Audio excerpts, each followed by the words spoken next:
a lot of that out, because at the end of the day, let's be honest with you, he is good for business. People talk about him all the time because he is good for business. So we can't act like he's a distraction and we don't want to cover him, but we know we are going to cover him. That is the line that changes this entire argument. If Shedeur Sanders is supposedly just an irrelevant backup, why does everybody keep discovering that talking about him is very good business? This has to be said. If the media thinks Shedeur can't play, he's a fifth-round pick with no upside, then why does he lead every single topic in conversation? Watson is a starter. Get in your analyst bag and start talking about what needs to do week 1 against the Jags, #Browns. Next, Shedeur is good for business. I do Shedeur content because I think he can be the long-term answer. Others use his name for engagement. If he's just a backup quarterback with a famous last name, why is he your leading topic? Let's make a bet. No local media can go a week without mentioning him. And lastly, media acting like they're so burdened with the weight of having to talk about an irrelevant fifth-round pick. Okay, let me free up your schedule a bit. Just talk Guardians, Cavs, or high school football Friday Night Lights for 2 to 3 hours. Exactly. Good luck with that. And notice what G. Bush actually challenged the Cleveland media to do. He did not demand that they praise Shedeur. He did not say everybody has to believe he is the Browns' future franchise quarterback. His challenge was much simpler. If you genuinely think this fifth-round pick has no upside and is not important, prove it by going 1 week without making him the center of the conversation. That sounds almost too simple, but that is why the argument hit a nerve. Because now there are 2 separate questions being mashed together. The first is a football evaluation. Can Shedeur Sanders play at a high NFL level? The second is a media question. Why does a player who supposedly should not matter generate this much attention from people insisting he should not matter? Those are not the same question, and there is an uncomfortable test hiding inside G. Bush's tweets. If Deshaun Watson is the starter, and the organization believes he gives Cleveland its best chance to win, then the normal football conversation should naturally move toward Watson, Todd Monken's offense, Jacksonville in Week 1, protection, receivers, the running game, and whether Cleveland can actually win football games. But if every road still somehow curves back toward Shedeur, then the attention cannot be blamed entirely on Shedeur Sanders. And the part that becomes much more interesting later is what happens when the same people describing his fame as a distraction also admit they would absolutely take the interview if Shedeur offered them one. QB1. Well, this is a thought experiment. So it's the circular argument that we continue to have. The circular argument is Shedeur Sanders isn't very good, and Shedeur Sanders is not worth the pressure that he brings to your organization, because people in his fan base are going to talk about him constantly. So I was just taking what you guys and most people say and doing a little thought experiment. If he's not that good, then why are we talking about him? Usually, generally speaking, we say we want our backup quarterbacks to be seen, not heard. And we want to talk about the people that are on the field in the backup. That thought experiment is the heart of G. Bush's case. Backup quarterbacks are normally supposed to exist quietly until the starter gets hurt, struggles badly enough to create a competition, or the coaching staff makes a change. Nobody builds an entire daily ecosystem around quarterback 2 and then acts shocked that quarterback 2 becomes part of the atmosphere. There is also an important distinction here. You can believe Shedeur has been overcovered and still recognize that the overcoverage is not automatically his doing. Those ideas can coexist. G. Bush even points to Todd Monken describing Shedeur as smiling, supporting Deshaun Watson, and concentrating on helping the team. If that is what the player is actually doing, then the burden shifts. You have to identify what behavior by Shedeur constitutes the distraction, instead of using the amount of attention around him as proof that he created it. That distinction matters because fame is not conduct. A famous player can behave professionally while other people turn every move around him into content. A less famous player can create a genuine locker room problem with almost no national attention. Those are completely different things. So when people say Shedeur brings pressure simply by existing behind the starter, they may be describing a real dynamic. Fans can create pressure, media coverage can create pressure, his last name and popularity can amplify pressure. But that does not automatically mean Shedeur is actively applying that pressure himself. And that is where this starts becoming less about one backup quarterback and more about who actually owns the circus when everybody benefits from keeping the tent open. So my thought process is, Todd Monken said it, went and talked to him, and he said, oh, he had a smile on his face. I had another tweet in there and said, he's concentrating on helping the team, being a good backup, and supporting Deshaun Watson. So, he's working on his game, and when he gets on the field, let's talk about it. My thing is, we go about the situation and say he's too famous, right? He's a distraction. He's doing these things, but yet and still, kind of like last year, when Dylan was the starting quarterback, they went to Shedeur every single day and said, hey, what do you think about Dylan? What do you think about Stefanski? What do you think about this? What do you think about this? And so that media attention then feeds into the thing that you say you don't want. This is where last season becomes relevant, because G. Bush is describing a cycle. Dylan Gabriel could be the quarterback being discussed, yet reporters could still walk over to Shedeur and ask what he thought about Gabriel, Kevin Stefanski, the quarterback situation, or whatever the controversy of the day happened to be. Then those answers become stories. The stories generate reaction. The reaction proves Shedeur is receiving extraordinary attention, and then the extraordinary attention itself becomes evidence that his presence is supposedly disruptive. You can see how that circle feeds itself. The media has every right to ask questions. That is their job. Shedeur does not receive immunity from coverage simply because he is a backup, and a player with his profile will obviously attract more curiosity than the average fifth-rounder. Pretending otherwise would be silly. But the criticism has to remain logically consistent. You cannot intentionally seek somebody's reaction because you know audiences care, build programming around that reaction, and then treat the existence of the programming as evidence that the player cannot function normally inside the team. Think about the incentive structure. Local radio needs topics people will call about. Digital platforms need stories people will click. YouTube channels need subjects viewers recognize immediately. Fans want quarterback debates because quarterback debates are emotional, consequential, and easy to choose sides on. Shedeur satisfies all of those incentives at once. That does not prove anybody covering him is dishonest. It does explain why telling everybody simply to stop talking about him is much harder than it sounds, because the argument is not just fighting football opinion, it is fighting audience demand. If Deshaun Watson is the starter, the Browns say he gives them the best opportunity to win. Let him go out here and either succeed or fail on his own merits. What I don't want to happen is if Deshaun Watson starts to play well or if he starts to play bad, every Wednesday we go to Shedeur Sanders' locker room and say, hey, what do you feel about the struggles offensively? What do you think about Todd Monken? What do you think about the ownership? And are you ready to play? Do you think you could? No. Just talk to Deshaun Watson on his own merits and let him sink or swim. And now G. Bush makes the point that should matter most to Deshaun Watson himself. Judge the starter on the starter's own merits. If Watson plays well, give Watson credit. If Watson struggles, analyze why Watson struggled. Was the protection bad? Did he miss throws? Was the offensive structure ineffective? Did Jacksonville confuse Cleveland's protections? Were receivers failing to separate? Those are football questions. What G. Bush does not want is every bad Wednesday turning into a walk toward Shedeur's locker asking whether he is ready to take over. That is actually a more pro-Watson argument than some critics might expect, because constantly framing Watson through the backup quarterback weakens the idea that Watson controls his own season. It turns every mistake into a referendum on somebody standing behind him. And if the Browns have already chosen Watson as the starter in the scenario being discussed, there is no need to manufacture a quarterback controversy before the results create one. The cleanest solution is brutally simple. Let Watson play.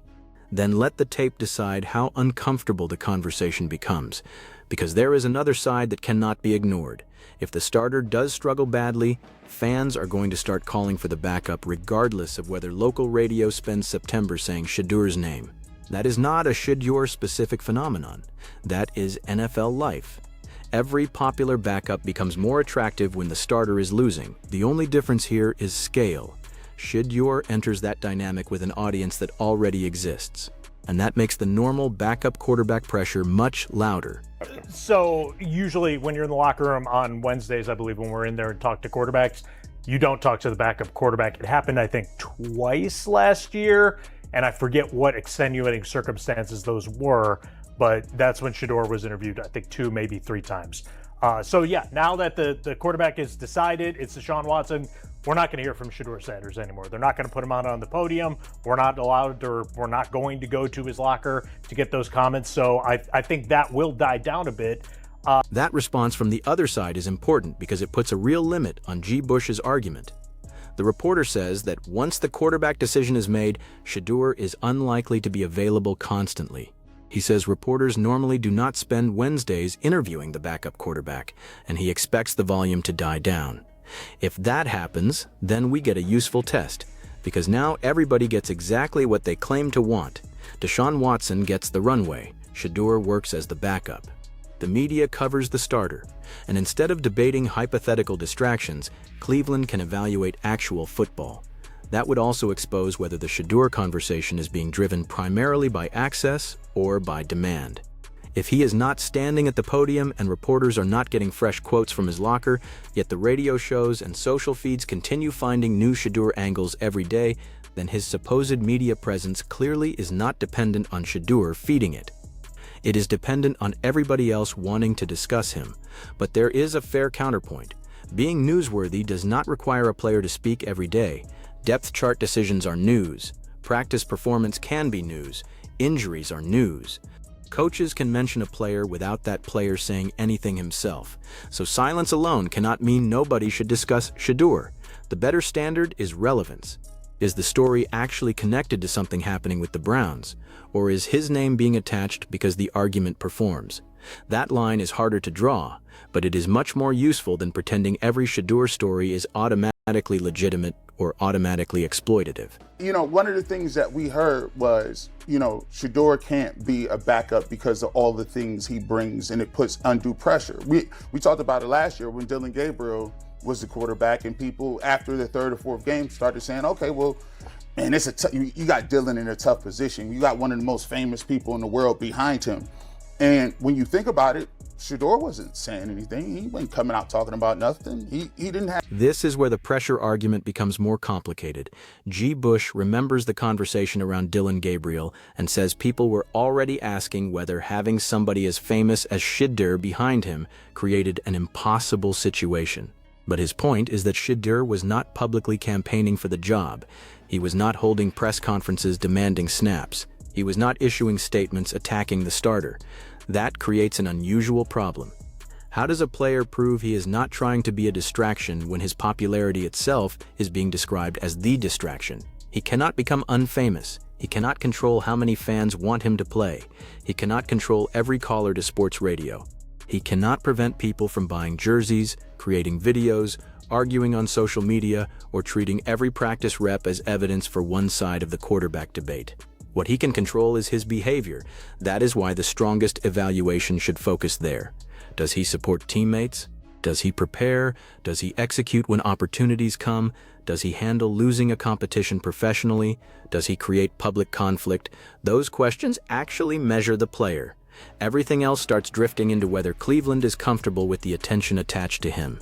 And those are very different evaluations. A front office can reasonably consider the ecosystem around a quarterback. Leadership matters. Media handling matters. The ability to function under scrutiny matters enormously at that position. But scrutiny cannot simultaneously be manufactured around somebody and then held against him without examining who manufactured it. That is the contradiction G. Bush keeps pressing. Whether you believe he's a long-term quarterback or not, whether you think that the Browns are going to draft the other quarterback or not, the reality of this situation is Shedeur Sanders is concentrating and doing his job to be a backup and to get his opportunity on the field. And when his opportunity comes, by all means, let's go after it. But what I don't want to do is have it be a narrative where, Deshaun Watson isn't playing well because the Shedeur Sanders factor is a specter there. Because guess what? If he does play bad, the fans will cheer. The fans will want him. The fans will want to play him. The reality is he's a polarizing individual, not because what he does, it's because we see. Now we arrive at the distinction that probably determines whether this entire debate stays reasonable or becomes tribal.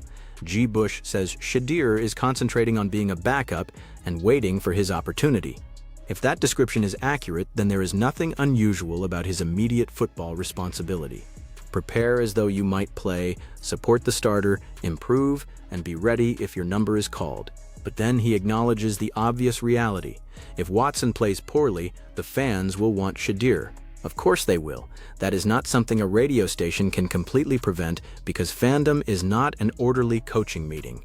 Fans do not care that the depth chart was settled in August. If the offense is failing in October, they will demand changes. Sometimes intelligently, sometimes emotionally, sometimes both, and Shedeur's following magnifies that reaction.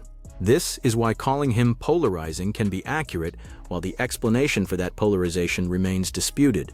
Some viewers genuinely believe he has franchise quarterback potential. Others think the hype has massively exceeded what he has earned. Some are evaluating the player. Some are reacting to Deion Sanders. Some simply resent the amount of coverage. Others became supporters because they think the criticism has been excessive. All of those groups collide every time his name appears. That means Cleveland does not just have a backup quarterback. It has a backup quarterback who functions as a cultural argument, and there is money in cultural arguments. Attention converts into ratings.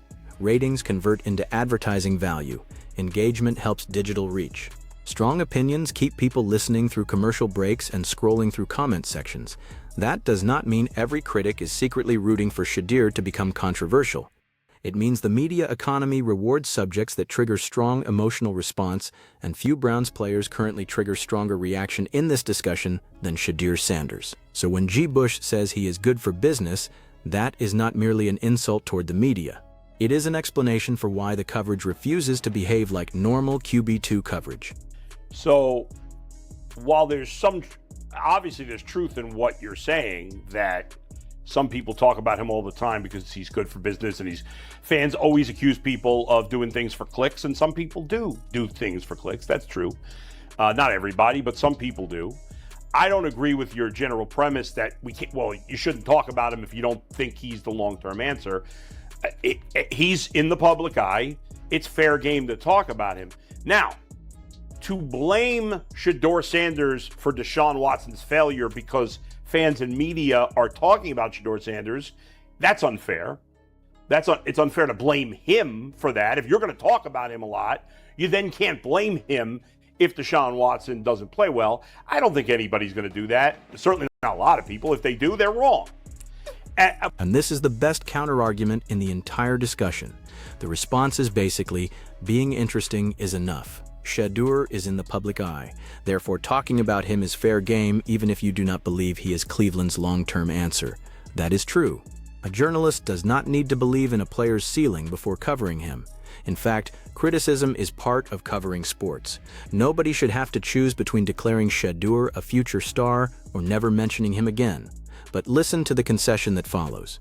If people constantly discuss Shedeur and Watson later struggles, it would be unfair to blame Shedeur merely because fans and media were talking about him.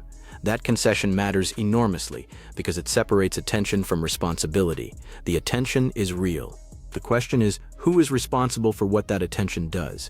If Shedeur publicly undermines the starter, that is his responsibility. If he says something inflammatory, that is his responsibility. If he performs badly when given opportunities, that is his responsibility. But if a radio show chooses Shedeur as topic 1 because the phone lines explode whenever his name comes up, that decision belongs to the radio show. And if fans chant for the backup after poor quarterback play, that belongs to the fans. This may sound like obvious bookkeeping, but quarterback controversies become irrational precisely because people stop separating those categories. A starter feels pressure, therefore somebody assumes the backup caused it. A backup becomes popular, therefore somebody assumes he engineered the popularity. A reporter covers the popularity, therefore supporters assume the reporter hates the player. A critic questions the player, therefore supporters assume every criticism is personal. Suddenly, nobody is discussing the actual football anymore. And that might be the biggest danger for Cleveland. Not Shedeur, not Watson, not one reporter. The danger is allowing the entire season to become a referendum on narratives instead of performance. My thing that I'm actually pushing back is more of a commentary around the narrative that when you are very famous, when you have a lot of people who support you, you become inherently a person that is a distraction, right? And so it becomes a self-fulfilling prophecy. Because you are famous, people want to know what you say and how you go about it. Yes. And then we go and talk to that person, and we seek that person out to say, we want to have, if Shedeur Sanders today said, I'm going to give somebody a one-on-one interview, right? Yeah. Anybody in the media would take it. Yes. They would take it. Yes. Even though if they didn't even think he was a good player, they would still take it because they understand that it is. There it is. This is the deeper answer G. Bush had been building toward. His argument is not really that Shedeur should disappear from coverage. It is that fame can become a self-fulfilling distraction. People say the player's profile creates too much attention. Then they pursue the player because his profile creates attention. Then the attention becomes bigger. Then the bigger attention is cited as proof that his profile creates too much attention. That loop can continue forever without the player actually doing anything. And G. Bush gives the perfect hypothetical test. Suppose Shedeur offered a one-on-one interview today. Would outlets that question his value turn it down because he is only the backup? The answer from the room is basically no. Of course they would want it. And there is nothing inherently wrong with that. It would be interesting. Fans would watch. Reporters would ask about the quarterback competition, development, the offense, his adjustment to the league, and what he has learned. The contradiction appears only when the same demand for Shedeur content is later discussed as though Shedeur forced the demand onto everybody. That is the payoff. The problem is not simply that Cleveland media likes talking about Shedeur Sanders. Sports media is allowed to talk about popular athletes. The real tension is that some of the ecosystem appears to want the benefits of his popularity without accepting any responsibility for amplifying the consequences of that popularity. You cannot completely separate those things. Every segment makes the topic larger. Every headline reinforces importance. Every debate tells the audience this is something worth choosing a side on. Again, none of that proves the coverage should stop. It means the people participating in the attention economy should be precise about where that attention comes from, and viewers should do the same, because once you understand that mechanism, you stop asking only, why is Shedeur such a distraction? You start asking, who keeps investing in the distraction, and why? I went about it, and I publicly said this. This is crazy. And Yeah. I said, if Shedeur Sanders said, let's do an interview today, I would actually say, I don't even know if that's a good idea. You know why? Because it's a situation where you putting undue stress on a situation where you putting the cart before the horse. At the end of the day, I think you should concentrate really on going out there and when you play and get the opportunity to do it at the best of your ability. I don't know him doing an interview is stopping him from doing that. But here's what the perception is. Yeah. The perception is, if we're doing an interview, there are going to be thousands of people out there that love the interview. There's going to be thousands of other people over there that hate the interview and say, why are you interviewing the backup quarterback? You need to be concentrated on what you're doing. And the thing I'm saying is that right? No, but that's life and that's human. This might be the most revealing part of G. Bush's position because he turns down the easy accusation. He says that even though he personally believes Shedeur can become a franchise quarterback, he might hesitate to do the very interview that would probably generate enormous attention for his own platform. Why? Because he believes the timing could create unnecessary pressure before the player has earned the moment on the field. That is a significant point because it proves his argument is not simply, everybody else is exploiting Shedeur while I am supporting him. He is admitting the temptation exists for everybody. The interview would perform, supporters would celebrate it, critics would attack it, clips would circulate, and within hours the interview itself might become another debate over whether the backup quarterback is receiving too much attention. That is almost a perfect miniature version of the entire controversy, and the opposing response is also reasonable. Doing one interview does not prevent a player from preparing for football. Correct, those things are not mutually exclusive. But G. Bush is talking about perception, not literal preparation time. He understands that thousands of people would interpret the interview through whatever opinion they already hold. Supporters would see confidence, critics could see self-promotion, neutral observers might just see an interesting conversation. The same event becomes three different stories. This is why Shedeur discourse gets exhausting so quickly. The factual action is often smaller than the symbolic meaning people attach to it. An interview is no longer an interview. A practice rep is no longer a practice rep. Being listed QB2 is no longer merely a depth chart position. Everything becomes evidence in a larger case. And once sports discussion reaches that stage, the player almost becomes secondary to what people need him to represent. Nature. So from my perspective, the way I come at it is, look, Shedeur Sanders is a guy who's a young player. I happen to believe that he can be a franchise quarterback. Maybe other people don't. But the thing that I don't want to do is I don't want to turn this conversation into, just because they chose Deshaun Watson, now Shedeur Sanders is the specter hanging over everything, which is going to put a cloud over the... And now the entire argument lands exactly where it should, on whether Cleveland can stop treating Shedeur Sanders like a ghost hovering over every decision. G. Bush believes he can be a franchise quarterback. Other people clearly disagree. Neither side gets to settle that debate through popularity, draft position, radio ratings, or social media impressions. Eventually, football has to settle it. That is the clean part. The messy part is getting to that opportunity without every development becoming another battle over what Shedeur's existence supposedly means, because the Browns are dealing with two clocks at once. One clock belongs to the starter. Deshaun Watson has to produce if he is the quarterback Cleveland is putting on the field. Results determine how much patience any starter receives. The other clock belongs to Shedeur's development. A young quarterback can improve without playing immediately. He can learn the offense, clean up weaknesses, absorb NFL protections, work with coaches, and wait for an opening. Those clocks do not need to become enemies unless performance forces them into conflict. That is the piece everybody should remember. A backup quarterback does not automatically threaten the starter. Performance creates the threat. If Watson succeeds, the noise becomes much easier to manage because winning kills most quarterback controversies. Fans tolerate a backup staying on the sideline when the offense works. If Watson fails, no media pact is going to save Cleveland from the question.